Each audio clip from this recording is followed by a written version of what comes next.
السلام عليكم ورحمة الله وبركاته. الحمد لله وحده والصلاة والسلام على رسول الله محمد بن عبد الله وعلى آله وأصحابه وأتباعه وأهل بيته أجمعين. أما بعد، فقد قال الله تعالى في محكم التنزيل: أعوذ بالله من الشيطان الرجيم. بسم الله الرحمن الرحيم. وقرن في بيوتكن ولا تبرجن تبرج الجاهلية الأولى. وقال رسول الله صلى الله عليه وسلم: أيما امرأة إذا صلت خمسها وصامت شهرها وأطاعت بغلها وحفلت فرجها قيل لها ادخل الجنة من أي أبواب شئت. صدق رسول الله صلى الله عليه وسلم. மேலான என் அன்புமிக்க இஸ்லாமிய சகோதரர்களே, அன்புமிக்க தாய்மார்களே, சென்ற தொடரிலும் பெண்களுடைய சிறப்பை பற்றி, பெண்கள் தீனுக்கு எவ்வளோ சேவை செய்திருக்கின்றார்கள் என்ற விடயத்தை பற்றியும் கொஞ்ச நேரம் பார்த்தோம். அதே தொடரில் இன்றும் பெண்களுடைய தீனுக்கான பங்களிப்பு என்ன, அவர்கள் தீனுக்கு செய்த பங்களிப்புகள் என்ன என்பதை பற்றி உங்களோடு சற்று நேரம் பேசலாம் என்று நினைக்கின்றேன். அன்புக்குரியவர்களே, இல்முடைய விடயத்தை எடுத்துக்கொண்டால், தீனுடைய விடயத்தை எடுத்துக்கொண்டால், அன்றைய காலத்திலே ஆண்களுக்கு பக்கபலமாக இருந்தவர்கள் பெண்கள்தான். இந்த தீன் இந்த பூமிக்கு மேலால் வளர்ச்சி அடைவதற்கு காரணம் பெண்கள் என்றால் அதில் மாற்று கருத்துக்கு இடமில்லை. இந்த பெண்களுடைய சிறப்பை பற்றி பேசிவிட்டு, நான் பெண்கள் தீனுக்காக வேண்டி எவ்வளோ தியாகம் செய்திருக்கின்றார்கள், என்ன செய்திருக்கின்றார்கள் என்பதை பற்றி உங்களுக்கு முன்னால் பேசுகின்றேன். அன்புக்குரியவர்களே, ஹதரத் பெருமானார் ஸல்லல்லாஹு அலைஹி வஸல்லம் அவர்கள் சொன்னார்கள்: ஐயும் இம்ரஅத்தின், எந்த ஒரு பெண் இதா ஸல்லத் ஹம்ஸஹா, ஒரு நாளைக்கு 5 நேரம் தொழுதோ, அதே போன்று வசாமத் ஷஹ்ரஹா, ஒரு மாதம் நோன்பு பிடித்து, வஅதாஅத் பக்லஹா, தன்னுடைய கணவனுக்கு அவள் அடிபணிந்து, வஹஃபிலத் ஃபர்ஜஹா, அவளுடைய மறைவிடத்தை பாதுகாத்து யார் வாழுகின்றார்களோ, கீழலஹா உதுகுலில் ஜன்னா மின் ஐ அபுவாபி ஷித்தி, அவளுக்கு அப்படிப்பட்ட பெண்ணுக்கு சொல்லப்படும், நீ சொர்க்கத்தில் விரும்பிய வாயிலின் மூலமாக நுழைந்து கொள் என்ற விடயத்தை ஹஸரத் பெருமானார் ஸல்லல்லாஹு அலைஹி வஸல்லம் அவர்கள் சொன்னார்கள். இந்த உலகத்தில் சிறந்த பெண்கள் யார் தெரியுமா? வல அமத்துன் ஹர்மா உ சௌதா உ தாத்து தீனின் அஃப்லல். அதாவது ரசூலுல்லாஹி ஸல்லல்லாஹு அலைஹி வஸல்லம் அவர்கள் சொன்னார்கள், ஒரு மூக்கு வெட்டப்பட்ட பெண் இருக்கின்றாள், அவர் கருப்பு இனத்து பெண்ணாக இருக்கின்றாள், ஒரு அடிமையாக இருக்கின்றாள், அவளிடத்தில் தீன் இருக்கின்றதா, அவளிடத்தில் மார்க்கம் இருக்கின்றதா, அவள்தான் சிறந்தவள் என்ற விடயத்தை ஹஸரத் பெருமானார் ஸல்லல்லாஹு அலைஹி வஸல்லம் அவர்கள் சொல்லி காட்டினார்கள். எனவே என் அன்புமிக்க இஸ்லாமிய சகோதரிகளே, அன்புக்குரிய தாய்மார்களே, சிறந்த பெண்கள் யார் என்பதையெல்லாம் ஹஸரத் பெருமானார் ஸல்லல்லாஹு அலைஹி வஸல்லம் அவர்கள் சொல்லி காட்டினார்கள். குர்ஆனும் அழகான முறையில் பெண்கள் எவ்வாறு வாழ வேண்டும் என்று சொல்லி தந்திருக்கின்றது. இந்த தீன் இந்த அளவுக்கு இந்த பூமியிலே செழித்து வளருவதற்கு, மேலோங்கி இருப்பதற்கு காரணம் பெண்கள் என்ற விடயத்தையும் எங்களுக்கு குர்ஆன் ஹதீஸ் அழகான முறையில் சொல்லித் தருகின்றது. ஆண்களுக்குரிய, அதாவது பக்கபலமாக இருந்தவர்கள் பெண்கள். உதாரணமாக அன்புக்குரியவர்களே, ஹதீஸ் கலையை எடுத்துக்கொண்டால், ஹதீஸ் கலையும் மாலிக் இமாம் அவர்கள் ஹதீஸ் பாடம் நடாத்தும் பொழுது ஏதும் தவறுகள் விட்டால் என்ன செய்வார்கள்? பெண் மாணவிகள் தவறுகளை திருத்தி கொடுப்பார்கள். அதாவது ஆண் மாணவர்கள் தவறுவிட்டால் பெண் மாணவிகள் என்ன செய்வார்கள்? தவறுகளை திருத்தி கொடுப்பார்கள். அந்த இடத்திலும் ஹதீஸுடைய விடயத்திலும் பெண்கள் பக்கபலமாக இருந்திருக்கின்றார்கள். அதே போல அன்புக்குரியவர்களே, அன்புக்குரிய தாய்மார்களே, அபூ ஹிரான் ரஹ்மத்துல்லாஹி அலைஹி அவருடைய மகளுக்கு 2 கண்களும் தெரியாது, 2 கண்களுமே பார்வையற்றவர்களாக இருந்தார்கள். ஆனால் 6 கிரந்தங்களையும் மனனம் செய்து வைத்திருந்தார்கள். 6 கிரந்தங்கள்: புகாரி, முஸ்லீம், இப்னு மாஜா, நசாயி, திர்மிதி, இது போன்ற 6 கிரந்தங்களையும் அவர்கள் மனப்பாடம் செய்து வைத்திருந்தார்கள் என்று எங்களுக்கு வரலாறுகள் சொல்லித் தருகின்றது. அதே போல் அன்புக்குரியவர்களே, எங்களுக்கு தெரியும் தஹாவி அந்த கிதாபை அதிகமானவர்கள் படித்திருக்கின்றார்கள். அதிகமாக உலமாக்கள் அந்த தஹாவி கிதாபை ஓதியிருக்கின்றார்கள். அன்புக்குரியவர்களே, இதை எழுதியவர் யார் தெரியுமா? அந்த தஹாவி இமாமுடைய மகள் தான் தந்தைக்கு சமர்ப்பணமாக அந்த தஹாவியுடைய கிரந்தத்தை எழுதி கொடுத்திருக்கின்றார்கள். அப்படி என்றால் பாருங்கள், அறிவில் எவ்வளவு சிறந்தவர்கள், ஹதீஸில் பெண்கள் எவ்வளவு உச்சியை அடைந்திருக்கின்றார்கள். ஆயிஷா ரலியல்லாஹு தஆலா அன்னவர்கள் பெண்கள் சம்பந்தமாக, அதாவது அவர்கள் அதிகமான ஹதீஸ்களை அறிவித்திருக்கின்றார்கள். அன்புக்குரியவர்களே, பெண்கள் சம்பந்தமாக அதிகமான ஹதீஸ்களை அறிவித்திருக்கின்றார்கள். உமர் ரலியல்லாஹு தஆலா அன்னவருடைய ஆட்சி காலத்தில் பெண்கள் சம்பந்தமான ஏதாவது தேவை ஏற்படும் என்றிருந்தால், ஏதாவது பிரச்சனை ஏற்படும் என்றிருந்தால், ஏதாவது மசலாக்கள் தேவைப்படும் என்றால் ஆயிஷா ரலியல்லாஹு தஆலா அன்னவருடைய கடைசி முடிவைத்தான் உமர் ரலியல்லாஹு தஆலா அன்னவர்கள் எதிர்பார்ப்பார்கள். அதற்குரிய ஃபத்வா ஆயிஷா ரலியல்லாஹு தஆலா அன்னவர்கள் என்ன ஃபத்வாவை கொடுக்கின்றார்களோ பெண்கள் சம்பந்தமாக, அந்த ஃபத்வாவைத்தான் உமர் ரலியல்லாஹு தஆலா அன்னவர்கள் ஏற்றுக்கொள்வார்கள். அதிகமான ஹதீஸ்களை அறிவித்ததன் காரணமாகத்தான் ரசூலுல்லாஹி ஸல்லல்லாஹு அலைஹி வஸல்லம் அவர்கள் அந்த இளம் வயதில் ஆயிஷா ரலியல்லாஹு தஆலா அன்னவர்களை திருமணம் முடித்தார்கள். அதே போல ரசூலுல்லாஹி ஸல்லல்லாஹு அலைஹி வஸல்லம் அவருடைய மனைவிமார்களில் ஒருவர் தான் உம்மு ஸலமா ரலியல்லாஹு அன்ஹா அவர்கள்.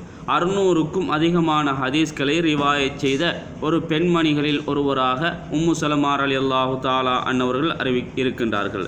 அதே போன்று பார்க்கின்றோம், ஆயிஷா ரலியல்லாஹு தஆலா அன்னவர்கள் எந்த அளவுக்கு இஸ்லாத்தில் ஆழமான அறிவென்றிருந்தால், அன்புக்குரியவர்களே, பெண்களுடைய இரத்தத்தை பார்த்தால், இந்த இரத்தம் ஹைலுடைய இரத்தமா, இது யாருடைய இரத்தம், இது ஹைலுடைய இரத்தமா அல்லது இஸ்திஹாலாவா அல்லது முஸ்தஹாலாவா என்பதை அழகான முறையில் தெளிவான முறையில் விளங்கப்படுத்தக்கூடிய ஒரு ஆற்றலை அல்லாஹ் அந்த ஆயிஷாவுக்கு கொடுத்திருக்கின்றான். அன்புக்குரியவர்களே, அது மாத்திரமல்ல, எங்களுக்கு தெரியும் இமாம் ஷாஃபி ரஹ்மத்துல்லாஹி அலைஹி அவர்கள் 7 வயதில் முழு குர்ஆனை மனனம் செய்தார்கள். ஒரு ஹாஃபிலாக மாறிவிட்டார்கள் 7 வயதில். 9 வயதில் மாலிக் முஅத்தா என்று சொல்லக்கூடிய ஹதீஸ் கிரந்தத்தை அப்படியே மனனம் செய்து முடித்தார்கள். ஒரு யத்தீமாகத்தான் பிறந்தார்கள். பிறக்கும் பொழுது தந்தை இல்லை, அல்லது பிறந்த சில காலத்துக்கு பின்னால் ஏதோ யத்தீமாகத்தான் இருந்தார்கள் அந்த இமாம் ஷாஃபி ரஹ்மத்துல்லாஹி அலைஹி அவர்கள். அன்புக்குரியவர்களே, கஸ்ஸாவில் பலஸ்தீனில் பிறக்கிறாங்க. பிறந்து என்ன செய்கின்றார்கள்? 7 வயதில் குர்ஆனை மனனம் செய்கின்றார்கள். 9 வயதில் மாலிக் முஅத்தாவை மனனம் செய்கின்றார்கள். முஅத்தா மாலிக்கை மனனம் செய்கின்றார்கள். அவரிடத்தில் விளக்கம் கேட்கும் பொழுது என்ன சொன்னார்கள் தெரியுமா? என் தாய் எனக்கு பால் தரும் பொழுது வுது இல்லாமல் பால் தர மாட்டாங்க. அதனால தான் இந்த அளவுக்கு அல்லாஹ் எனக்கு இப்படியான ஒரு மெமரி பவரை, இப்படியான ஒரு சக்தியை அல்லாஹ் எனக்கு தந்திருக்கின்றான் என்ற விடயத்தை ஷாஃபி இமாம் ரஹ்மத்துல்லாஹி அலைஹி அவர்கள் விளக்கம் சொன்னார்கள். ஆனால் எங்களுடைய பெண்களை எடுத்து பார்த்தால், பிள்ளை பாலுக்காக வேண்டி கத்தும் பொழுது, பிள்ளை பசி என்று கத்தும் பொழுது, அன்புக்குரியவர்களே, என்ன செய்கின்றார்கள்? உழுவும் இல்லை, ஒன்றும் இல்லை, பிஸ்மிலும் இல்லை, ஒன்றும் இல்லை. என்ன செய்கின்றார்கள்? அப்படியே மார்பகத்தை எடுத்து அப்படியே பாலை கொடுக்கின்றார்கள். அதனால தான் எங்களுடைய பிள்ளைகளுக்கும் அவர்களுக்கும் அந்த வித்தியாசம். அன்புக்குரியவர்களே, அவர்கள் இபாதத்தோடு அவருடைய பிள்ளைகளை வளர்த்தார்கள். பால் கொடுக்கும் போது கூட, சாப்பாடு பறக்கும் போது கூட, சாப்பாடு கொடுக்கும் பொழுது கூட அவர்கள் என்ன செய்தார்கள்? குர்ஆன் ஹதீஸை சொல்லித்தான் பால் கொடுப்பார்கள். அல்லாஹ்வுடைய கலாமை ஓதி பால் கொடுப்பார்கள். அல்லாஹ்வுடைய கலாமை ஓதி சாப்பாடு கொடுப்பார்கள். அதனால தான் இமாம் ஷாஃபி ரஹ்மத்துல்லாஹி அலைஹி அவர்கள் 7 வயதில் முழு குர்ஆனையும் மனனம் செய்தார்கள். அதே போன்று 9 வயதில் மாலிக் முஅத்தாவை மனனம் செய்திருக்கின்றார்கள். அதே போன்று நாங்கள் பார்க்கின்றோம், புகாரி இமாம் யாருக்கும் தெரியாத ஒரு பேர் இல்லை, எல்லோருக்கும் தெரிந்த ஒரு பேர், எல்லோருக்கும் மஷ்ஹூரான ஒரு பேர். அன்புக்குரியவர்களே, புகாரி இமாம் என்றால் எல்லோருக்கும் மஷ்ஹூரான ஒரு பெயர். இவர் ஒரு குருடராகத்தான் இருந்தார்கள். அன்புக்குரியவர்களே, தாய் என்ன செய்கின்றால்? அழுது அழுது அழுது அழுது அல்லாஹ்விடத்தில் துஆ செய்கின்றாள். யா அல்லாஹ், என்னுடைய மகனுக்கு கண் பார்வை கொடுத்துடுவாயாக என்று அழுது அழுது தினம் அழுது அழுது துஆ கேட்பாள். அன்புக்குரியவர்களே, ஒரு நாள் கனவு காணுகின்றார்கள். எந்த அளவுக்கு என்றால், இப்ராஹிம் அலைஹிஸ்ஸலாத்து வஸ்ஸலாம் அவர்களை கனவில் காணுகின்றார்கள். ஏ பெண்ணே, உங்களுடைய மகனுக்கு அல்லாஹ் கண் பார்வையை கொடுத்து விட்டான் என்ற அந்த கனவை காணுகின்றார்கள். அதற்கு பின்னால் எழும்பி பார்க்கின்றார்கள், அல்லாஹ் அந்த கண் பார்வையை தன்னுடைய மகனுக்கு கொடுத்து விட்டான். ஒரு தாயுடைய துஆ எப்படிப்பட்டது? அன்புக்குரியவர்களே, துஆவின் மூலமாக எவ்வாறான ஒரு விடயத்தை சாதித்திருக்கின்றார்கள். தன்னுடைய மகன் கண் பார்வையற்றவனாக இருந்தான். தன்னுடைய மகனுக்கு கண் பார்வையை பெற்றுக் கொடுத்தார்கள் தன்னுடைய துஆவின் மூலமாக. அப்படி என்றால் அந்த தாயுடைய, புகாரி இமாமுடைய தாயுடைய பொறுமதியைத்தான் நாங்கள் சற்று சிந்தித்து பார்க்க வேண்டும். அந்த பெண்மணி எவ்வளவு அல்லாஹுடன் நெருக்கமாக இருந்திருக்கின்றாள் என்பதைத்தான் நாங்கள் ஒவ்வொருவரும் உணர வேண்டும். ஆனால் எங்களுக்கு எதையாவது கேட்க முடியுமா? நாங்கள் அந்த அளவுக்கு அல்லாஹுவோடு தொடர்புடையவர்களாக இருக்கின்றோமா? நாங்கள் அல்லாஹோடு அந்த அளவுக்கு நெருக்கமுடையவர்களாக இருக்கின்றோமா? இல்லை. அன்புக்குரிய தாய்மார்களே, எங்களுடைய பிள்ளையுடைய ஒரு காய்ச்சலை கூட அல்லாஹ்விடத்தில் முறையிட்டு அதை எங்களால் இல்லாமல் ஆக்கிக் கொள்ள முடியாது. ஒரு தலைவலி வந்துவிட்டால் அதனை கூட அல்லாஹ்விடத்தில் அழுது முறையிட்டு அதனை கூட இல்லாமல் ஆக்கிக் கொள்ள முடியாது. அந்த அளவுக்கு தான் நாங்கள், எங்களுடைய பெண்கள் அல்லாஹுவோடு தொடர்புடையவர்களாக, அல்லாஹுடன் நெருக்கமுடையவர்களாக இருந்தார்கள். கடைசியில் புகாரி இமாம் எந்த அளவுக்கு என்றால், அன்புக்குரியவர்களே, 6 லட்சம் ஹதீஸ்களை மனனம் செய்திருந்தார்கள். அன்புக்குரியவர்களே, அவர் பிறந்த இடம் ரஷ்யா. இப்பொழுது அந்த ரஷ்யாவில் யார் வாழுகின்றார்கள்? அந்த ரஷ்யா எங்கே போயிருக்கின்றது? அந்த ரஷ்யாவில் தீனுடைய இன்வாய்மெண்ட் இருக்கின்றதா? அந்த ரஷ்யாவில் தீனுடைய சூழல் இருக்கின்றதா? புகாரி இமாம் பிறந்த இடம். அன்புக்குரிய சகோதரிகளே, குர்ஆனுக்கு அடுத்த இடம், அடுத்த பிளேஸ் கொடுக்கப்படக்கூடியது புகாரி கிரந்தத்துக்கு. ஆனால் அன்புக்குரியவர்களே, நாங்கள் யாராவது இந்த புகாரி இமாமை தெரிந்து வைத்திருக்கின்றோமா? இல்லை. அதே போன்று பார்க்கின்றோம், அஹ்மத் இப்னு ஹம்பல் ரஹ்மத்துல்லாஹி அலைஹி அவர்கள், இந்த அஹ்மத் இப்னு ஹம்பல் ரஹ்மத்துல்லாஹி அலைஹி அவர்களுக்கு அதபுகளை படித்து கொடுத்தவர் அவருடைய தாய், டீசன்ட் டிசிப்ளினை படித்து கொடுத்தவர் அவருடைய தாய். இவர்கள் எல்லோருக்கும் பின்னாலும் பெண்கள் தான் இருந்து கொண்டிருக்கின்றார்கள். கஸாலி இமாமை பார்க்கின்றோம், அவர் ஒரு வலியாகவும் இருக்கலாம், ஒரு ஃபக்கீஹாகவும் இருந்திருக்கின்றார்கள். அன்புக்குரியவர்களே, அந்த கஸாலி இமாமுடைய கிதாப் இஹ்யா உலூமுத்தீன் என்று சொல்லக்கூடிய கிரந்தத்தை படிக்காத உலமாக்கள் உலகத்தில் யாரும் இல்லை என்று தான் சொல்ல வேண்டும். இந்த கஸாலி இமாம் இந்த அளவுக்கு, இந்த இடத்துக்கு வருவதற்கு, இந்த அளவு நிலைக்கு வருவதற்கு, இந்த அளவு உச்சத்தை அடைவதற்கு காரணம் அந்த கஸாலி இமாமுடைய தாய். அதே போன்று நாங்கள் சொல்லுகின்றோம், அவுலியாக்களின் தலைவர் அப்துல் காதர் ஜீலானி ரஹ்மத்துல்லாஹி அலைஹி அவர்கள். ஒரு சிலர்கள் இகழ்ச்சியாக பேசுவார்கள். அப்துல் காதர் ஜீலானி ரஹ்மத்துல்லாஹி அவருடைய பெயரை கேட்டால் இகழ்ச்சியாக பேசுவார்கள். ஆனால் சகோதரிகளே, அவர் அவுலியாக்களுடைய தலைவர். எந்த அளவுக்கு என்றால், இவர் ஒரு வலியாகுவதற்கு காரணம் அவருடைய தாய் தான். அவர் சொல்லுவார், மகனுக்கு சொல்லிக் கொடுப்பார், மகனே, நீ எந்த நேரத்திலும் போய் சொல்லக்கூடாது. உனக்கு எவ்வளவுதான் கஷ்டம் வந்தாலும், எவ்வளவுதான் உனக்கு பிரச்சனை வந்தாலும் நீ பொய் பேசவே கூடாது. ஒரு முறை கள்ளக்கோஷ்டி அவரை பிடிக்கிறாங்க. பிடிச்சதும் என்ன செய்கிறாரு? அந்த அப்துல் காதர் ஜீலானி ரஹ்மத்துல்லாஹி அலைஹி அவர்கள் என்ன செய்கின்றார்கள்? என்னுடைய பணம் இந்த இடத்தில் இருக்கின்றது, எடுத்துக்கொள்ளுங்கள் என்ற விடயத்தை சொல்லுகின்றார்கள். அதுக்கு பின்னால் கள்ளக்கோஷ்டியினர் கேட்கின்றார்கள், ஏன் நீங்கள் இந்த இடத்துல உண்மையை சொல்லுகின்றீர்கள்? அதற்கு அவர் பதில் சொல்லும் பொழுது, என்னுடைய தாய் என்னை வளர்க்கும் பொழுது இப்படித்தான் சொல்லி தந்திருக்கின்றார், எந்த நேரத்திலும் பொய் சொல்லக்கூடாது, எப்படிப்பட்ட ஆபத்துக்கள் வந்தாலும் பொய் சொல்லக்கூடாது என்ற விடயத்தை எனக்கு படித்து தந்திருக்கின்றாள், எந்த இடத்திலும் அல்லாஹ் இருக்கின்றான் என்ற விடயத்தை சொல்லி தந்திருக்கின்றாள், அதனால் எனக்கு பொய் சொல்ல முடியாது, அதனால தான் நான் இந்த உண்மையை சொன்னேன் என்ற விடயத்தை சொன்னார்கள். அதே போன்று கண்ணியத்துக்குரியவர்களே, இப்னு ஹஜர் அல் அஸ்கலானி ரஹ்மத்துல்லாஹி அலைஹி அவர்கள்தான் ஃபத்துஹுல் பாரியுடைய ஆசிரியர். அதாவது புகாரியுடைய கிரந்தத்தின் ஷரஹை எழுதியவர் தான் இப்னுல் ஹஜர் அல் அஸ்கலானி ரஹ்மத்துல்லாஹி அலைஹி அவர்கள். இவ்வளவு பெரிய இடத்துக்கு வருவதற்கு காரணம் அவருடைய சகோதரி பெண்கள். அன்புக்குரியவர்களே, பெண்கள் தான் இவர்களுக்கு பின்னால் இருந்திருக்கின்றார்கள். அதே போன்று குதுபுத்தீன் புக்தியா ரஹ்மத்துல்லாஹி அலைஹி அவர்கள், எங்களுக்கு தெரியும் இவர் ஒரு பெரிய ஒரு மேதை. அன்புக்குரியவர்களே, 3 வயதிலே என்ன செய்கின்றால் அந்த குதுபுத்தீன் புக்தியா ரஹ்மத்துல்லாஹி அலைஹி அவர்களை 3 வயதிலே குர்ஆன் ஓதுவதற்காக வேண்டி குர்ஆன் மദ്രஸாவுக்கு கொண்டு போய் அவருடைய தாய் சேர்க்கின்றாள். அன்புக்குரிய தாய்மார்களே, இமாம் என்ன செய்கின்றாரு, ஹஜரத் என்ன செய்கின்றாரு, அஊது பில்லாஹி மினஷ் ஷைத்தானிர் ரஜீம் பிஸ்மில்லாஹிர் ரஹ்மானிர் ரஹீம் என்று ஆரம்பிக்கின்றாரு. ஆரம்பிக்கும் பொழுது அந்த பிள்ளை என்ன செய்கின்றது, அஊதுல இருந்து ஆரம்பித்து பிஸ்மில்ல இருந்து ஆரம்பித்து அப்படியே 10-14 ஜுசுக்களை அந்த 3 வயசு பிள்ளை மனனமிட்டு ஓதுகின்றது, மனப்பாடம் செய்திருக்கின்றது. அன்புக்குரியவர்களே, இவர்களுடைய விளக்கம் கேட்கும் பொழுது அவர் சொன்ன பதில் என்ன தெரியுமா? குதுபுத்தீன் புக்தியா ரஹ்மத்துல்லாஹி அலைஹி அவர்கள் சொன்ன பதில் என்ன தெரியுமா? என்னுடைய தாய் எனக்கு சாப்பாடு கொடுக்கும் பொழுதோ, என்னை தாளாட்டும் பொழுதோ, என்னை நீராட்டும் பொழுதோ, என்னை என்னவெல்லாம் செய்வார்களோ, என்னோடு விளையாடும் பொழுதோ எந்த நேரத்திலும் குர்ஆனை ஓதிக்கொண்டே இருப்பார்கள் என்ற விடயத்தை சொன்னார்கள்.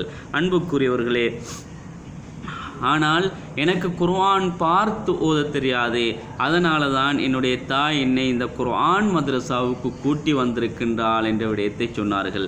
அப்படி என்றால் அந்த பெண்கள் எந்த அளவுக்கு தீனில் பற்றாக இருந்திருக்கின்றார்கள். முஈனுத்தீன் ஜிஸ்தியா ரஹ்மத்துல்லாஹி அலைஹி அவர்கள் ஒரு பிரயாணம் செய்கின்றார்கள்.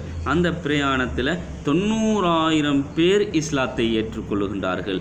70,000 இந்துக்கள் அவரை பார்த்து இஸ்லாத்தை ஏற்றுக்கொள்ளுகின்றார்கள்.